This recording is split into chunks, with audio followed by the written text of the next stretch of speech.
Shalom. Shalom Aleichem. A blessed Saturday to all.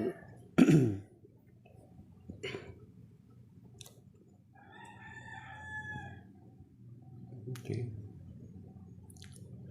The Catholic Daily Gospel reading. The Gospel of the day is taken from Matthew chapter 16 verses 13 to 19. Glory to you, Lord.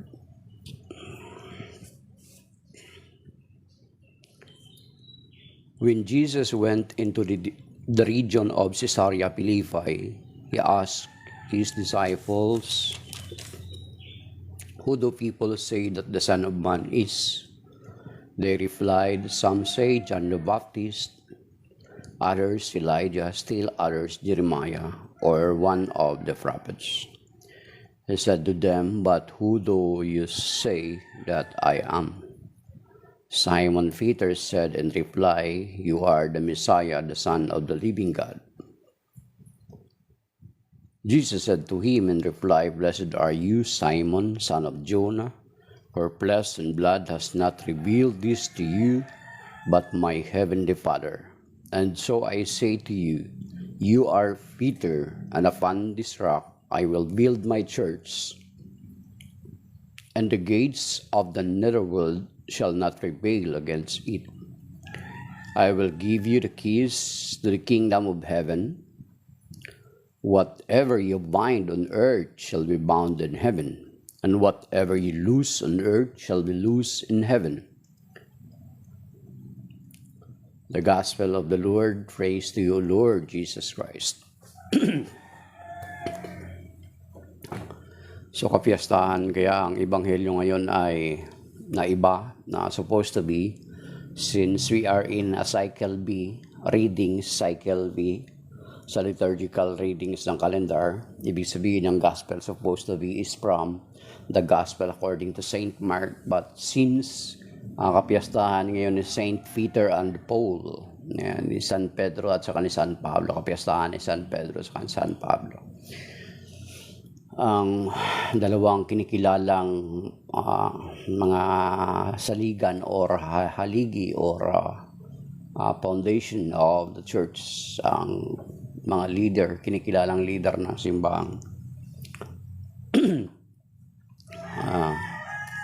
So makikita natin sa Ebanghelyo na nagtanong ang Panginoong Jesucristo sa kung ano yung sinasabi ng mga tao patungkol sa Kanya. So iba't iba ang mga sagot na kanilang narinig.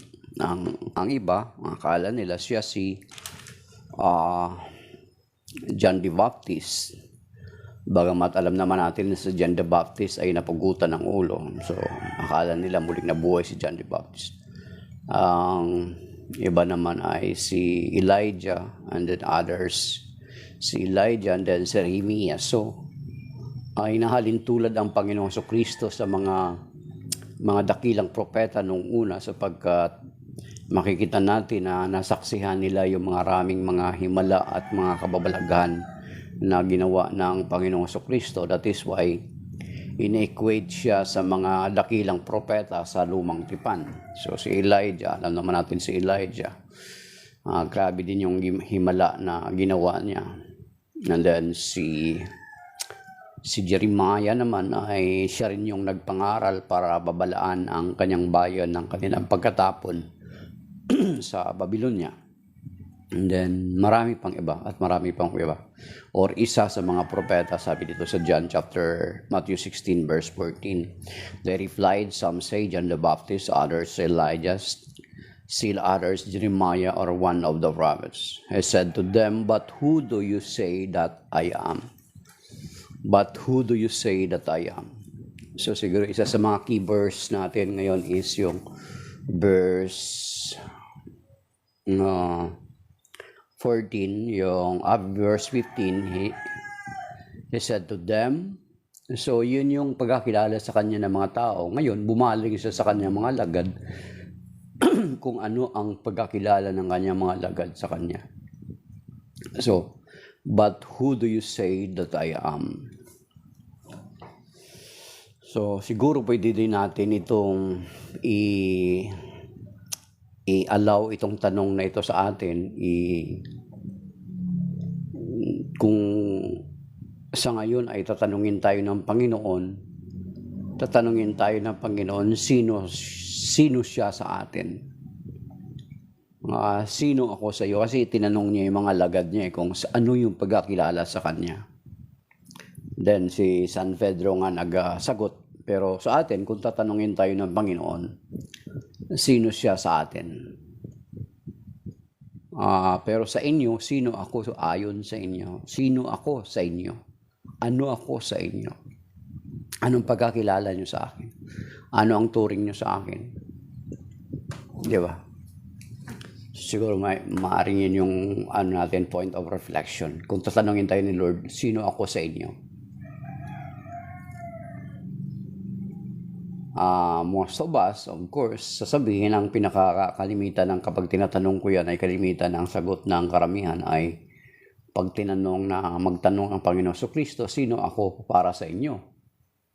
Kalimitan na sagot ay Panginoon, of course. Yan yung pinaka-common. Ang Panginoon sa Biblia, pag sinabing Panginoon sa Biblia ay dalawa pong kahulugan. Ang isa na doon is yung human master or master, Lord, master. Ibig sabihin, pag sinabing master, siya yung ikaw yung kinoconsider mo yung sarili mo na servant ka niya at siya yung master mo. And then, ang isang kahulugan ng Lord sa Biblia is yung as God, Lord as God or Adonai. Ang Lord kasi sa Biblia, dalawa pong klase, yung tinatawag na Adoni, A-D-O-N-I, yan, Adoni, human master. Ang Adonai is Lord as God.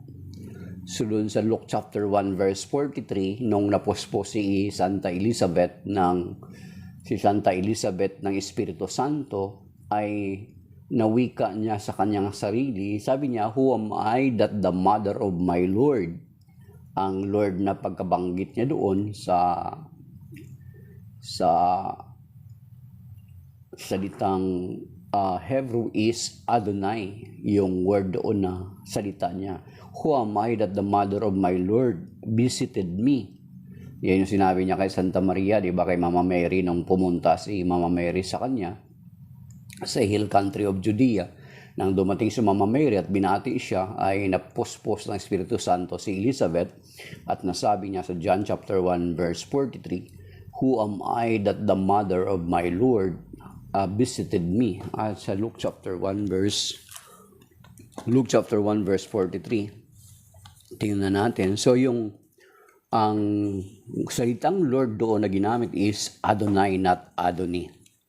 So therefore, dalawang ibig sabihin ng salitang Adonai at saka Adoni sa Biblia.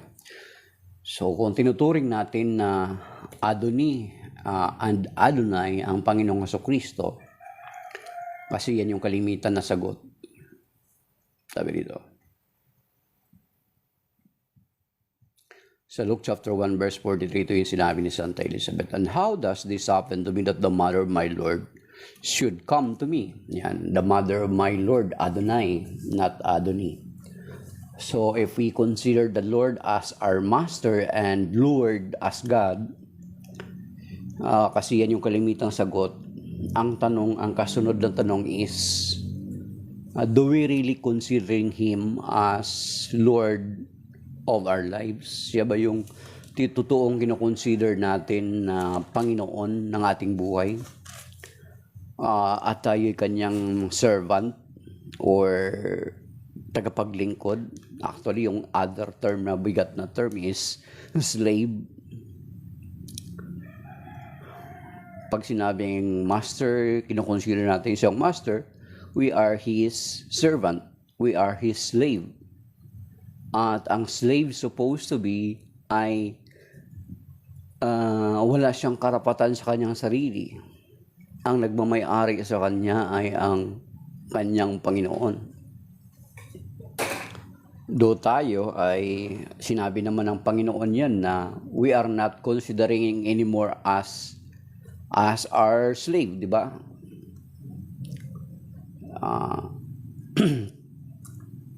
Hindi na tayo kinoconsider ng Panginoon na slave.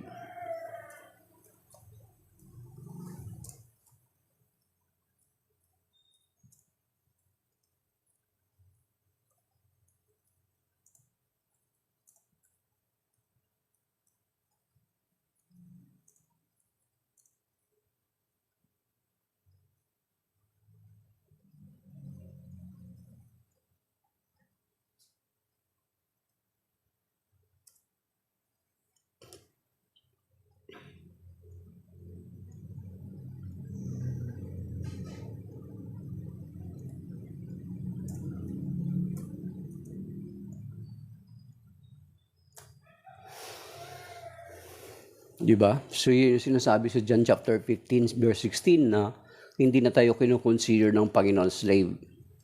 Yet we are freely saying na malaya nating sinasabi na kinoconsider pa rin natin siyang Panginoon at tayo kanyang mga alipin ng kanyang mga lingkod. Bagamat tinuturing niya na tayong kaibigan, yet we are still considering the Lord Jesus Christ as our Lord. Yan sinasabi sa John chapter 15 verse 16 that I no longer call you slaves because ay tinatawag niya tayong mga kaibigan. Then kung kino-consider natin sa buhay natin ang Panginoon na Panginoon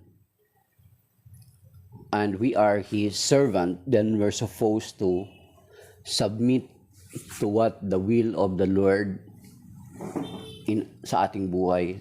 Yan sinasabi sa Luke chapter 6 verse 46, sabi niya, yung sinasabi dito,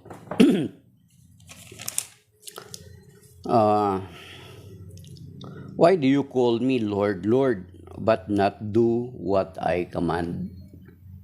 So bakit ninyo ako, kung tinatawag natin siyang Panginoon, yet we are not following or obeying His will or His command or His word, is bakit natin siya tinatawag na Panginoon? So yun yung parang point of reflection natin doon sa gospel ngayon, na kung tanungin tayo ng Panginoon, sino siya sa ating buhay, but who do you say that I am? Yun yung tanong niya sa kanyang mga lagad. Nagtanong muna siya sa kung ano sasabihin ng tao, then tanong siya sa mga lagad, but who do you say that I am? Pero ginawa nating point of reflection, kung tayo yung tatanungin ng Panginoon, sino naman ako sa inyo? Ano ang turing ninyo sa akin sa inyong mga buhay? Ano ako sa inyong buhay? So, yun nga sinasabi ko na kinoconsider natin siyang Panginoon.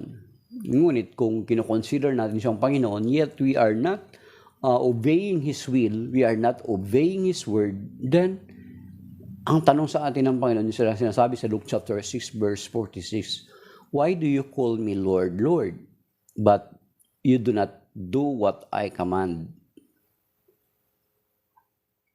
So, it's nonsense to call Him Lord, Lord. Diba? Ang iba naman, sasagutin naman nila, siya yung Savior. Siya yung Savior natin. Siya yung healer. Healer natin ang Panginoon. Totoo naman talaga, nagpapagaling ang Panginoon. He is the same, Hebrews chapter 13 verse 8. Jesus is the same yesterday, today, and forever. Isa yan sa pwede nating panghahawakan na mga salita ng Biblia na ang Panginoon ay nagpapagaling noon at even until today. As a matter of fact, yung pagpapagaling ng Panginoon even until today ay mga nagdadala ng conversion sa iba't ibang sulok ng daigdig.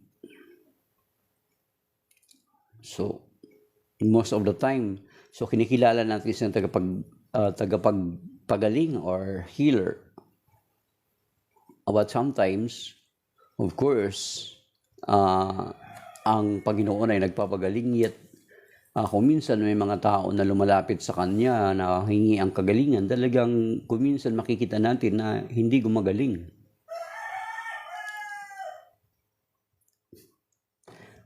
May mga nakita akong reason why the Lord hindi na siya, kung minsan may mga pagkakataon na, of course, mayroong mga instances na tinatawag na instant healing. Marami na pong nakaranas ng ganyang instant healing. Meron namang gradual healing.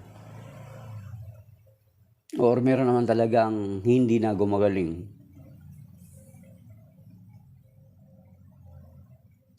Sa gradual healing, kasi kung pagagalingan, ang isa sa mga reason na nakita ko, na kapag pagalingin ka kagad ni Lord, ang tendency, yung tao na yun, babalik na naman sa pinaka-root cause kung bakit siya nagkakasakit. So that is why may mga tao na gradual lang yung healing. Kasi at the same time, sa panahon na habang hindi ka gumagaling, nagkakaroon ka ng pagdinilay at nasusupil mo yung mga dahilan kung bakit ka nagkasakit. Yan, di ba? So, healer, tinatawag natin siyang tagapagpagaling. Yes, the Lord still heals. Pero may mga pagkakataon na ang Panginoon ay hindi na yung kagyat kang pagalingin. Kasi most of the time, na kapag ang tao ay gumaling ng kagyat ay babalik uli sa dating dahilan. Sa dahilan kung bakit siya nagkakasakit. So, yun yung mga reason na nakikita ko. Yung instant healing, of course, that still happens. And then meron din naman na hindi na talaga gumagaling. So what is the reason behind? Say, Lord na nakakalam. Pero God is giving that person a realization na sa pamamagitan ng karamdaman mo ay nagkakaroon ka ng more deeper realization. Merong ganun.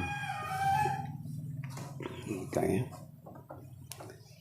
And then, mayroong iba naman na sinasabi na, tinuturing natin na tagapagpagaling ang Panginoong Jesucristo, yet, pumupunta tayo doon, yung tinatawag natin na pumupunta tayo doon sa hindi kalooban ni Lord na mga tagapagpagaling. Yung nagkakaroon tayo ng compromise, compromise natin yung ating pananampalataya. Di ba merong nga ganun? Compromise natin ang ating pananampalataya. Actually, sa atin sa Catholic Church, ipinagbabawal ang yung mga mananawas, yung mga what we call this, nagtatawas, yung mga espiritista, yung mga manggagamot, mga quack doctor na mga may bulong-bulong, yung nagkukuha ng luya. Pinagbabawal ng simbahan yan, ng Catholic Church yan. Nakalagay yan dun sa Catechism of the Catholic Church 2116 at saka number 2117. So kung minsan, ang ginagawa natin, kino-compromise natin yung ating pananampalataya. Diba? So many of us, then, ang isa pa, tinatawag na, we call He is our protector. Jesus is our protector. Yet most of the time, maraming mga tao, maraming mga Katoliko na protector nila si Jesus, pero kino-compromise pa rin yung kanilang pananampalataya. Yung tinatawag na syncretism. Protector na si Jesus or blesser si Jesus. Yet marami pa rin mga tao until now na kino-compromise yung pananampalataya. In what way? Diba? Makikita natin merong halimbawa may image ng Sacred Heart or cross sa bahay, yet ang katabi Buddha, yet ang katabi palaka, yet ang katabi palaka na may barya, yet ang katabi pusa na kumakaway-kaway. Diba? So, gino-compromise natin yung ating pananampalataya. Hindi tayo totoo sa ating pananampalataya. So, ibig sabihin, kung tinatanong tayo ng Panginoon at yung mga kasagutan natin ay kung ano yung mga kasagutan natin kapag sasalain or i-scrutinize ng Panginoon, yung sagot natin sa Kanya ay makikita natin na baka yung sinasabi natin ay hindi pala totoo sa harapan ng Panginoon na kapag tayo ang tinanong niya kung ano siya sa ating buhay. So yun yung naging point of reflection natin na kung tayo ang tatanungin ng Panginoon, ba't sino ako ayon sa inyo? Then among the apostles, dito sa Matthew chapter 16 verse 13 to 19, sa Ebanghelyo natin ngayon, among the apostles is si San Pedro ang nakasagot ng tama sa kanila at in-affirm siya ng Panginoon Dito sa Matthew chapter 16 verse 13, sabi niya, Simon, but who do you say that I am? Verse 16, Simon Peter said in reply, you are the Messiah, the Son of the living God. So, in-affirm ng Panginoon si San Pedro, sabi niya, Jesus said to him in reply, blessed are you, Simon, son of John, for flesh and blood. Sabi niya, hindi ito hinahayag sa iyo ng laman at dugo or ng tao in literal sense, ng tao. Hindi ito hinahayag sa iyo ng tao. But has not revealed this to you, but my heavenly Father. Sabi niya, ngunit ang aking Ama, ang Ama ang naghayag sa kanya kung sino ang ating Panginoong Kristo. At makikita natin na ang pagiging anak ng Panginoong Kristo ay hindi katulad ng ating pagiging anak. We became children of God through adoption because of our Lord Jesus Christ sa Romans chapter 8. Makikita natin doon na sabi dito sa Romans chapter 8, kakaiba yung pagiging anak ng Panginoong Kristo kaysa atin na pagiging anak. So, isa sa mga reason din na yung pagiging anak natin because we accepted the Lord. John chapter 1 verse 12, sabi doon, di ba? Basahin mo natin John chapter 12, then yung mamaya sa Romans chapter 8. Sabi dito sa John chapter 1 verse 12, but to those who did accept Him, He gave power to become children of God, to those who believe in His name. So, nagiging anak tayo ng Diyos sa pamagitan ng ating Panginoong Kristo. At isa pa doon is sa Romans chapter 8. Chapter 8 verse 14. For those who are led by the Spirit of God are children of God. For you did not receive a spirit of slavery to fall back into fear, but you received a spirit of adoption through which we cry, Abba, Father. Yan. So, nagkaroon tayo ng spirit of adoption if we are led by the Spirit. And then, verse 17, if the children then heirs of God and joint heir with Christ, if only we suffer with Him so that we may be also glorified with Him. So, kapag taglay-taglay natin ang Espiritu ng Diyos, tayo makakatawag sa Kanya ng Abba, Father. We are no longer a slave, but we are also became children of God because of adoption through our Lord Jesus Christ. Yung sinasabi sa John chapter 1 verse 12. Ang pagiging anak ng Panginoon Kristo, ang pagiging anak ng Diyos niya is kakaiba sa ating pagiging anak. Siya ay bugtong na anak ng Diyos. Sa John chapter 3 verse 16, sabi niya, di ba? For God so loved the world that He gave His only begotten Son. Only begotten Son. So tayo, naging anak tayo ng Diyos, pero kakaiba. Kaya ang Panginoong Kristo, only begotten Son, tayo, naging anak tayo ng Diyos through adoption. Yung sinasabi sa Romans chapter 8, then sa John chapter 1 verse 12, naging anak tayo ng Diyos because of our Lord Jesus Christ nung tinanggap natin siya. John chapter 1 verse 12, balikan natin para malinaw. But to those who did accept Him, He gave power to become children of God, to those who believe in His name, who were born not by natural generation, nor by human choice, nor by a man's decision, but of God. Yan. And then yung sa Romans chapter 8. Okay. So sabi niya,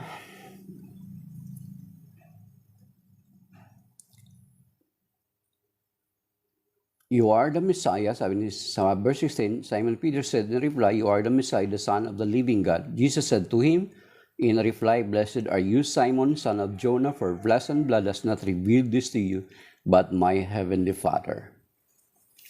So makikita natin, since bugtong na anak ng Diyos ang Panginoong Kristo, kaya nga malinaw na doon sa Colossians chapter 2 verse 9, na taglay-taglay ng Panginoon ang buong kalikaasan ng buong pagka-Diyos kahit na siya ay nagkatawang tao.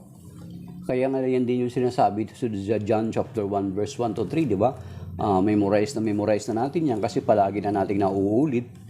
Yung sabi doon, in the beginning was the Word, and the Word was with God, and the Word was God. And the Word was made flesh and dwelt among us. Yung sa verse 14, basahin natin na John 1:14. Buksan niyo po sa Bible, no? Ang sabi dito sa John 1:14. Kaya nga, hindi siya anak, yung pagiging anak ng Panginoon Kristo, siya ay bugtong na anak. Tayo, we became children of God through adoption through Him. Naging tao ang salita at siya'y nanirahan sa piling natin. Sabi ng mga alagad ni San Juan, nakita namin ang kanyang kapangyarihan at kadakilaan, puspos ng pag-ibig at katapatan, tinanggap niya mula sa amang kapangyarihan at kadakilaan ito bilang bugtong na anak. So yan ang sa verse 14. So hindi siya tao, kundi siya ay Diyos na nagkatawang tao. Sinasabi sa John chapter 1 verse 1 to 3. Then pinatutuhanan din yan ang sinulat ni San Pablo doon sa Philippians chapter 2 verse 5 to 6 na sinasabi doon na sa verse 5, magpakababa kayo na katulad ni Kristo na kahit siya ay Diyos, hindi siya nagpilit manatiling kampantay ng Diyos, bagkus sinubad niya ang katangian ng pagka-Diyos at namuhay na katulad ng isang alipin. Yan. Then doon sa Colossians chapter 2 verse 9 nga, sinasabi doon, sabi rito, sapagkat ang buong kalikasan ng Diyos ay na kay Kristo nang siya'y maging tao. Buong kalikasan ng Diyos ay na kay Kristo nang siya'y maging tao. Yan. Yung sinasabi sa Colossians chapter 2 verse 9. So, ang Panginoong Kristo ay bugtong na anak ng Diyos. Ang sabi niya rito, then, ang kasunod doon sa Matthew chapter 16,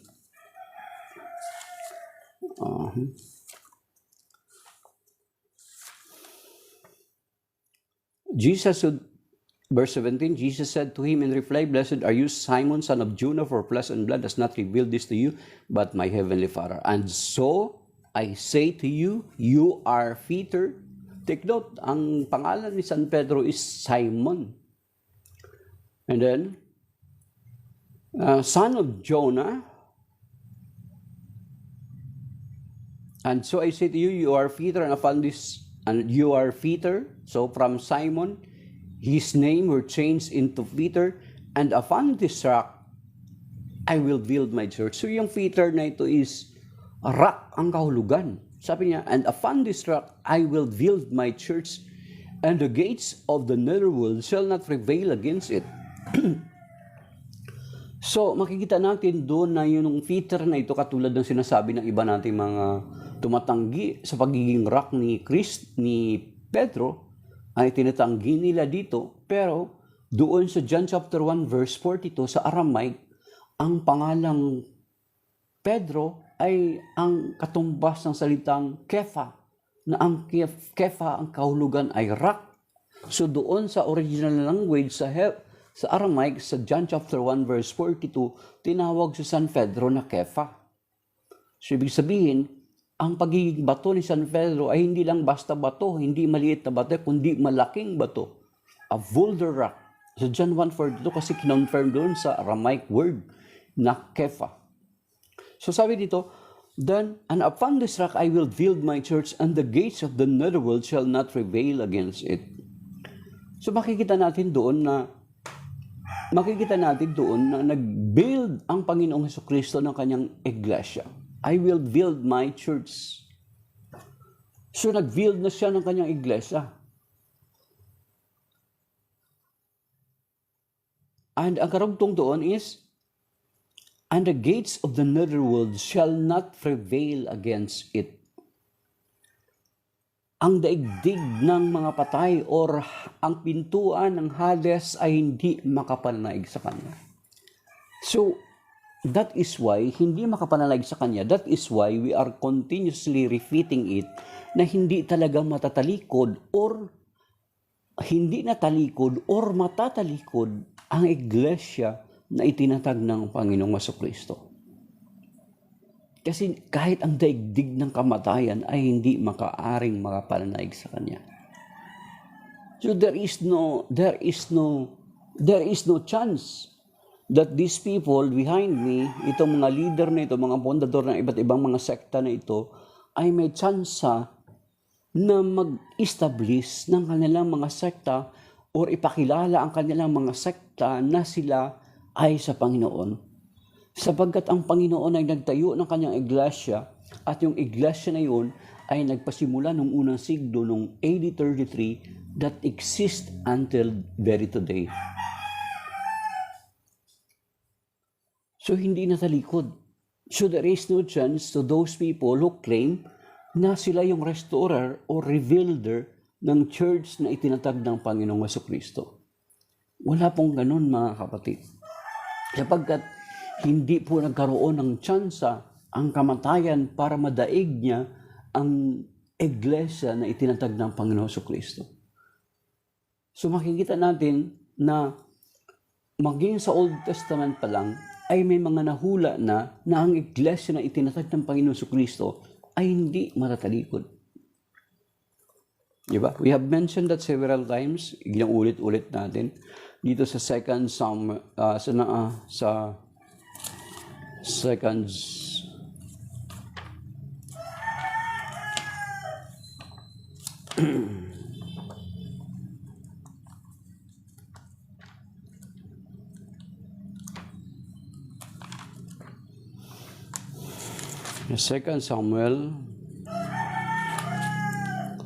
7:12-13.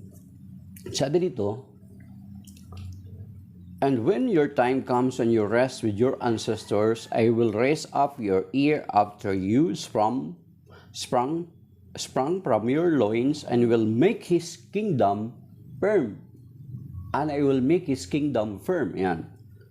"It is he who shall build the house for my name, and I will make his royal throne firm forever."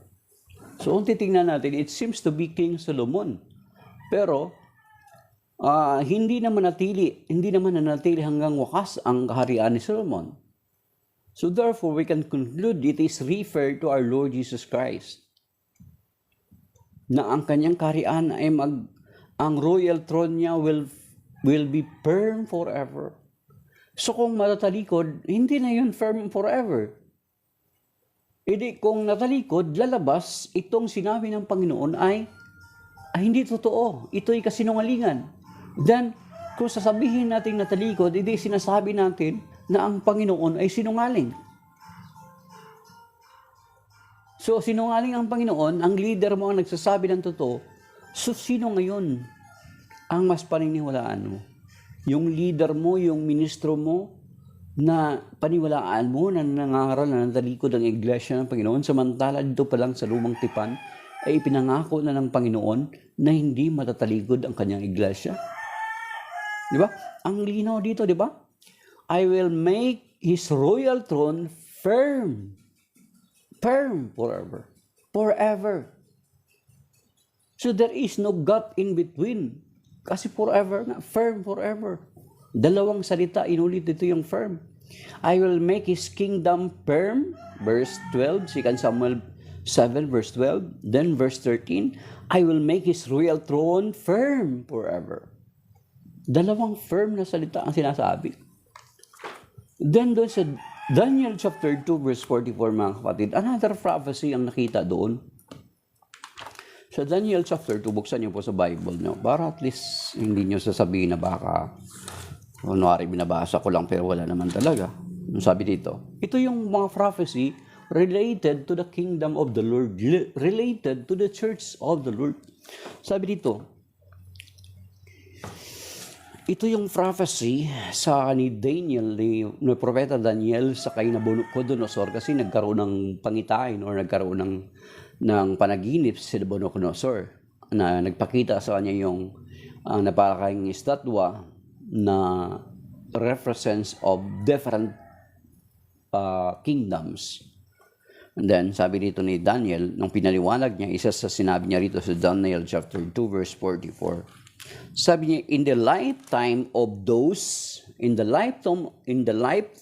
those kings, so hindi sinasabi ni Daniel na nung panahon nila, kundi in the lifetime of those kings, the God of heaven Sabi rito, take note, the God of heaven will set up a kingdom that shall never be destroyed. Those in the lifetime of those kings, the God of heaven will set up a kingdom that shall never be destroyed or delivered up to another people, or hindi maipasakamay ng ibang mga tao. Rather, it shall break in pieces all these kingdoms. Is refer yung nagre-represent ng kingdoms na yun, yung imahe na pinakita kay Nebuchadnezzar, and put an end to them, and it shall stand, and put an end to them. Yung mga kingdoms na yun, di ba? Babylonian, Persian Empire, Persian Empire, Grecian Empire, Roman Empire, all those empires ay bumagsak. Yet the church remains. Di ba? So, and put an end to them, and it shall stand forever. So yung kingdom na yun, it shall stand forever. So you see, so therefore, there is no chance of apostasy. Sa Old Testament pa lang, God will set up a kingdom. Siya yung magsaset up ng kingdom. Kaya makikita natin doon sa Matthew chapter 16, sabi ng Panginoon, I will build my church. Nag-build siya. Ang Panginoon ang nag-build ng church. So, you see, nag-set up siya ng kingdom. Then doon sa Matthew 16, natupad, I will build my church. Upon this rock, I will build my church. Then sinasabi doon sa Matthew, sa Psalm 127, kaya nga sa Psalm 127, ganito yung mga sinasabi, mga kapatid, na support pa rin doon yung mga sinasabi natin sa Old Testament. Sabi dito, unless the Lord build a house, unless the Lord build a house, they labor in vain who build. Unless the Lord guard the city, in vain does the guard keep watch. Take note, unless the Lord build the house, they labor in vain who build. Yan. Maliban na ang Diyos ang nagtayo ng isang sambahayan. These people behind me build their own houses, their own churches. Sangbahayan. Sangbahayan naman pala yan tinutukoy dyan, brother. Yes, sangbahayan. Pero tingnan natin doon sa 1 Timothy chapter 3, verse 15. Kung ano ba yung sangbahayan na tinutukoy, di ba? So, yung interrelationship na nakikita natin from the Old Testament until sa New Testament, di ba? Sa Psalm 127, unless the Lord build the house, the labor of those builders is in vain. Din dito sa 1 Timothy chapter 3 verse 15, dito mas maintindihan natin. Sabi dito, memorize to ng mga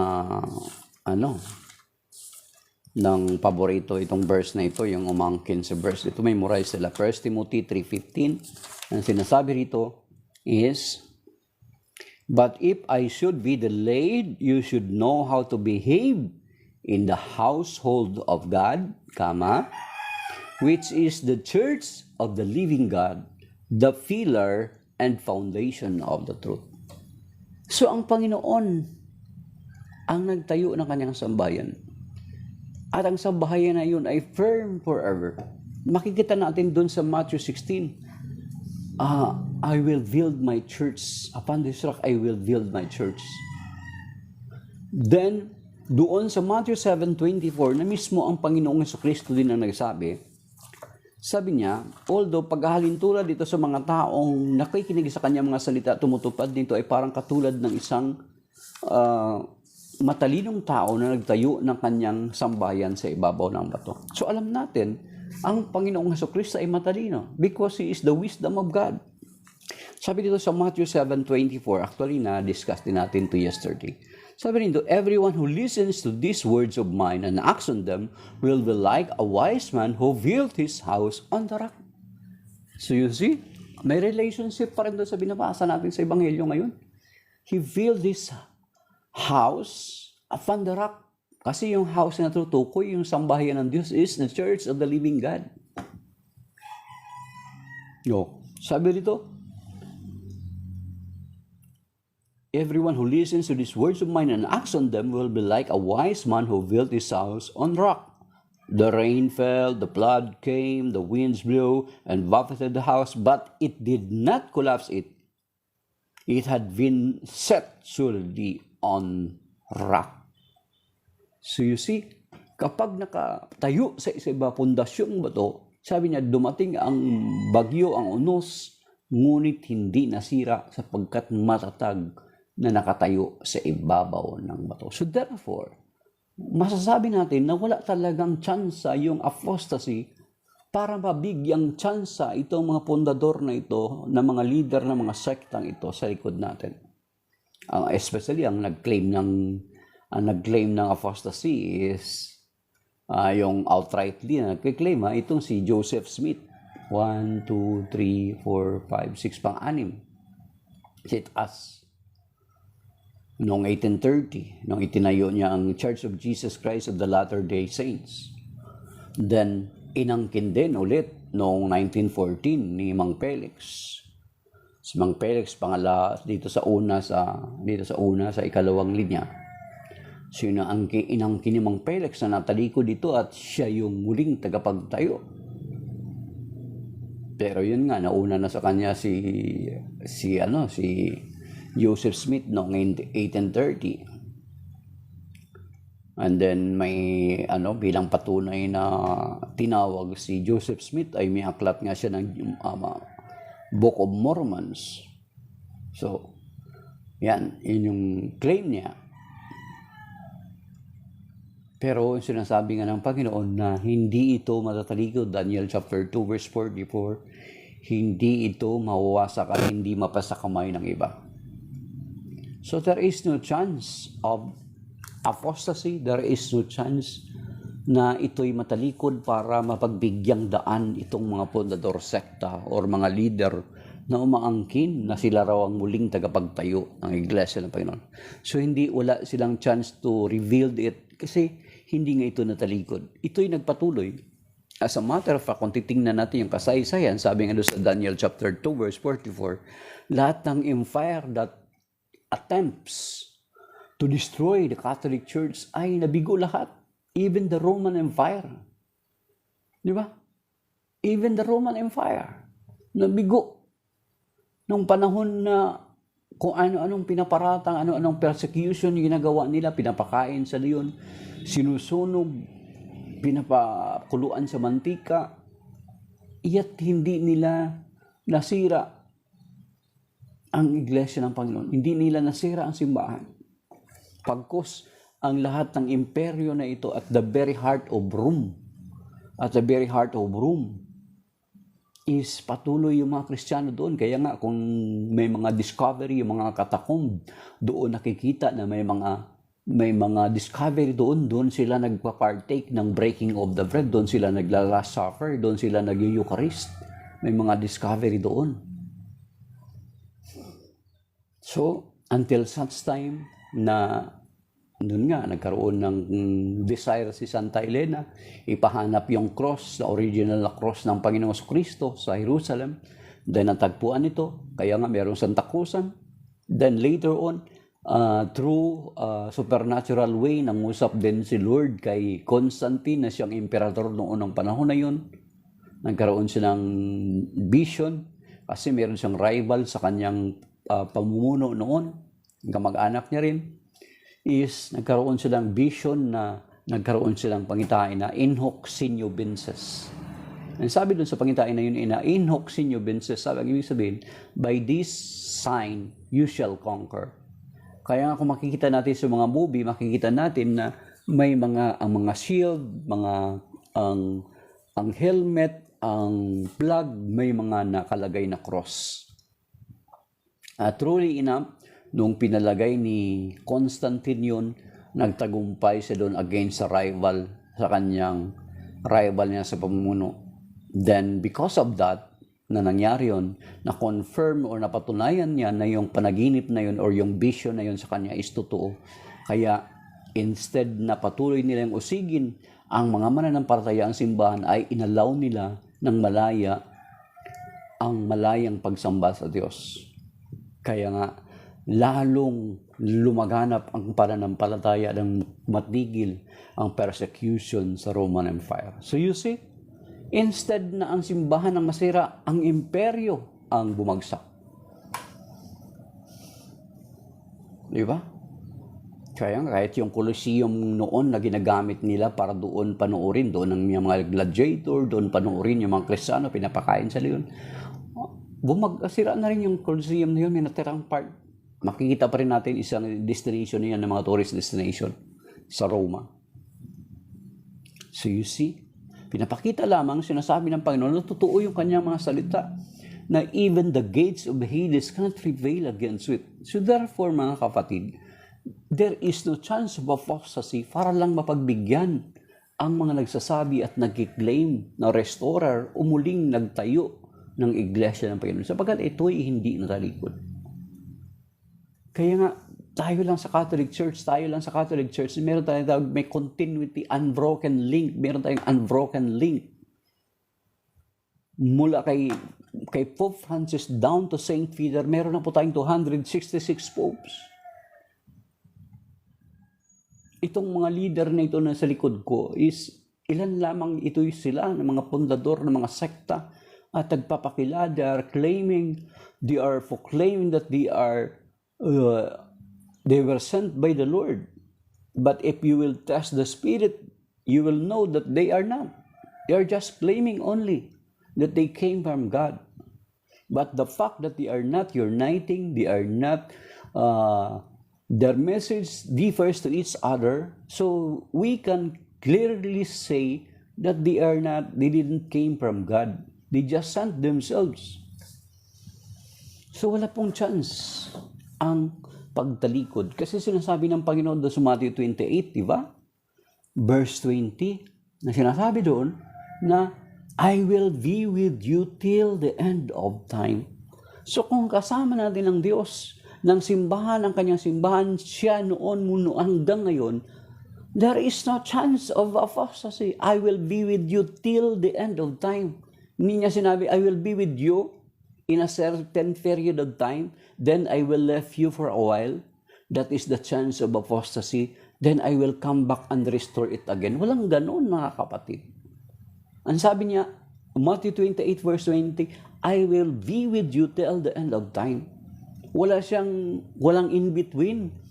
I will be with you, but in a certain period of time, I will leave you, then you will be apostatized. The church I founded will be apostatized, then it will be revealed again. Hindi ganon, walang ganon eh. I will be with you till the end of time. Kung kasama natin ang Diyos, sabi sa Romans chapter 8 verse 31, if God is for us, who can be against us? So ibig sabihin, na kahit ang kamatayan, actually, yun yung sinasabi sa Romans chapter 8 verse 37 to 39. Ang kamatayan ba, ang paghihirap, ang pag-uusip, o gutom, o tapak, walang makapaghihiwalay sa atin sa pag-ibig ni Kristo. So therefore, there is no chance of apostasy.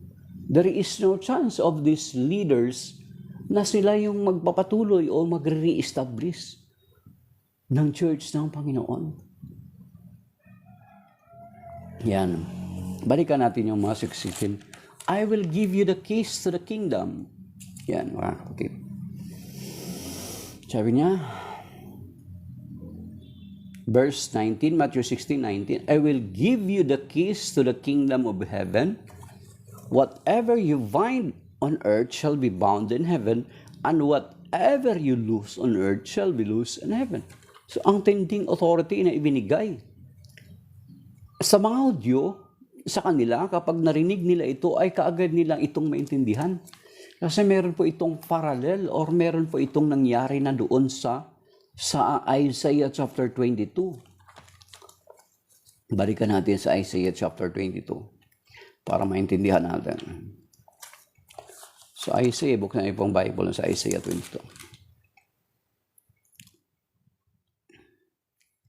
Shebna, sa Isaiah 22 verse 15, thus says the Lord, the God of hosts, up, go to that of official chef na master of the palace. Sabi niya, who has hewn him for himself a sepulchre on a height and carved his tomb in the rock. What are you doing here, and what people have you heard, that here you have hewn for yourself a tomb?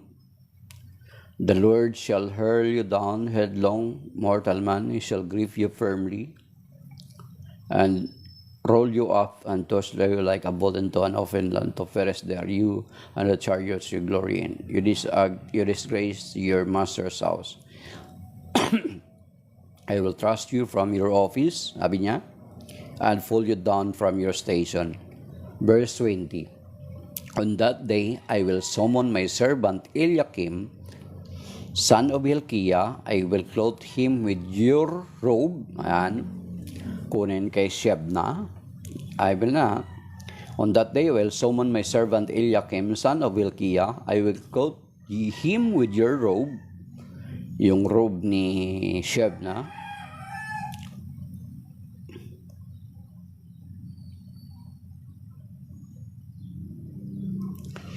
Okay.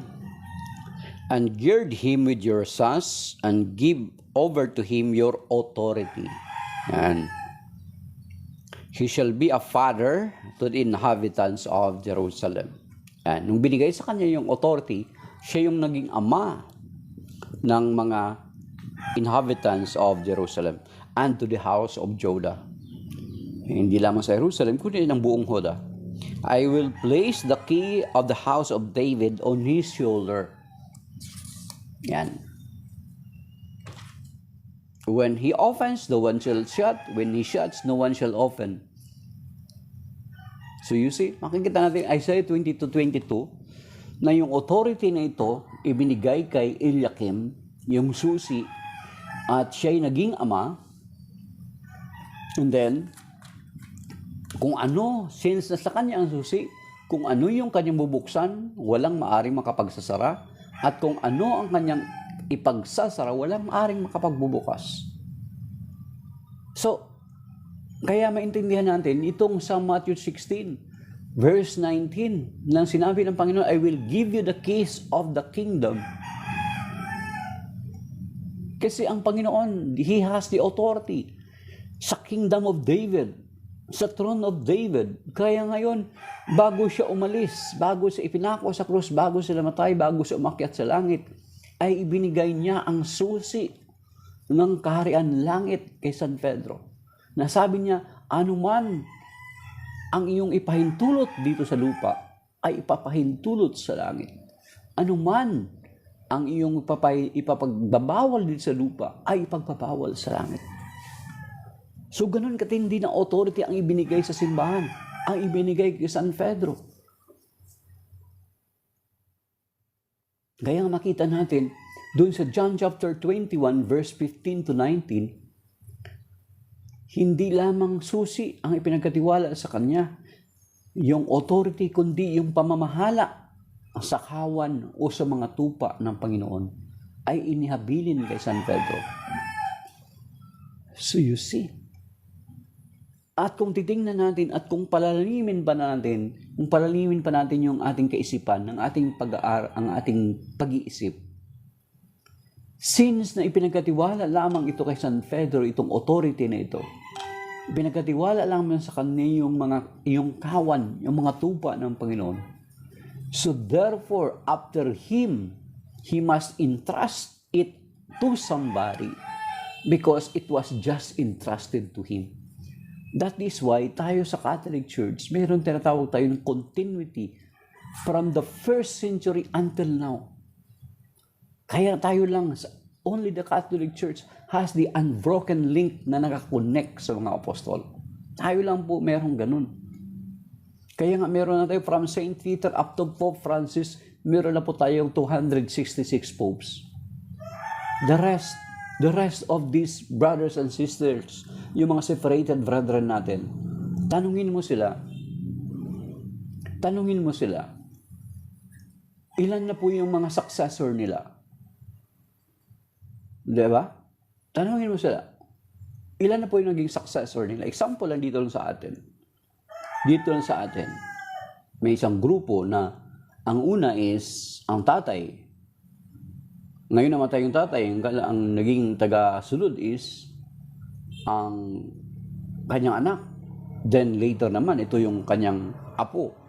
3 pa lang. Tayo, from since 33 AD until now, meron na po tayong 266 popes.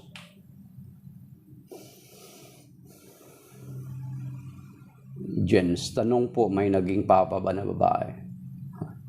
Wala po. Sinasabi nila yung si Joan of Arc, parang yun yung kinukwento na si Joan of Arc naging papa. No, hindi. Wala pong naging papa na babae. So, kahit yung ordination nga ng babae, kahit si Pope Francis, di ba nung interview niya,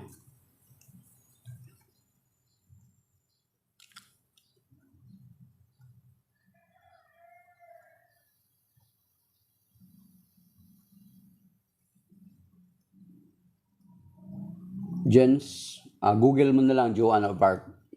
May data ka naman siguro, sabihin natin. Research mo na lang Joan of Arc. And then, para to confirm yung tanong mo kung may naging papa ba na babae, research mo rin Joan of Arc, may pope ba na babae in the Catholic Church. Yan, para at least mas i-confirm mo. Para at least hindi lang yung maghihintay tayo ng feed ng iba. Para at least mas ma-confirm din natin. Catholic answer or dugtungan naman ng Catholic answer. May babae bang naging papa? Catholic answer.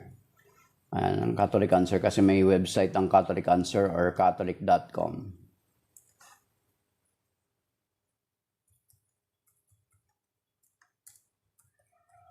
Para at least makapag-explore ka na rin at the same time.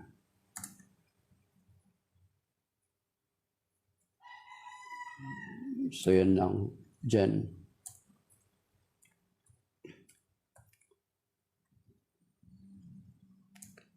So mga kapatid, hindi po natalikod ang iglesia ang itinatag ng Panginoon.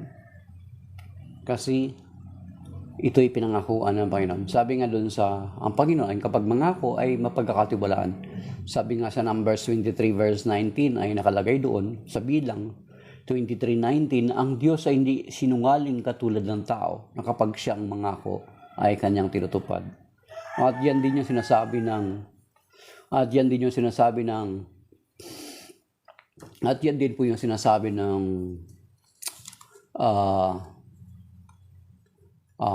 Hebrews chapter 10 verse 23, let us hold on unwaveringly to our profession, for the one who promised us is trustworthy.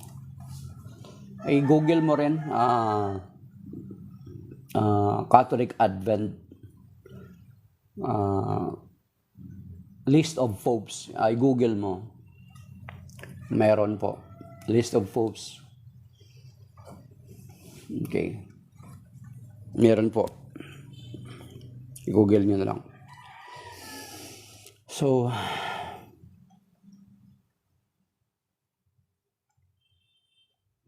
list of popes, Catholic Advent. Okay, ang link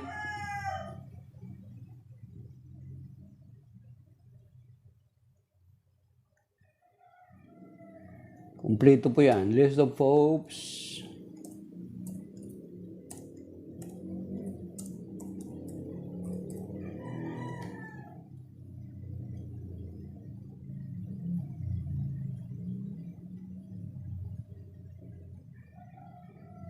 Or papal succession.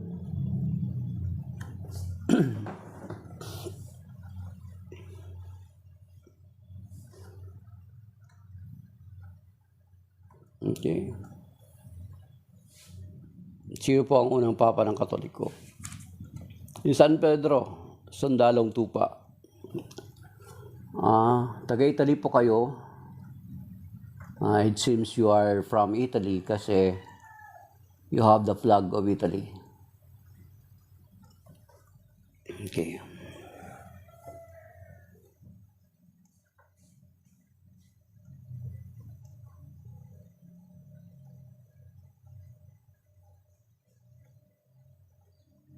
Okay. So that is why mga kapatid, there is no chance of apostasy. Kasi ito'y pinangakuan ng Panginoon na sabi niya, I will build my church that even the gates of Hades shall not prevail against it. At nabanggit din natin na doon pa lang sa lumang tipan ay pinangako na at hinihula na ito'y hindi masisira at ito'y magpapatuloy hanggang wakas. So, maybe that is by now mga kapatid. Maraming salamat sa mga nag-likes at sa mga sumilip, sa mga dumaan or sa mga nanood man na hindi man nag-tap ng screen yet. At least ay dumaan sila at nanood. So, maraming salamat po and may God bless us all. Sinagot ko na dyan, yes, tanong din ni Sundalong Tupa, si San Pedro. At saka basahin mo rin sa Biblia. Okay. Binanggit ko na kanina dyan. Kung nabasa mo yung Isaiah 22,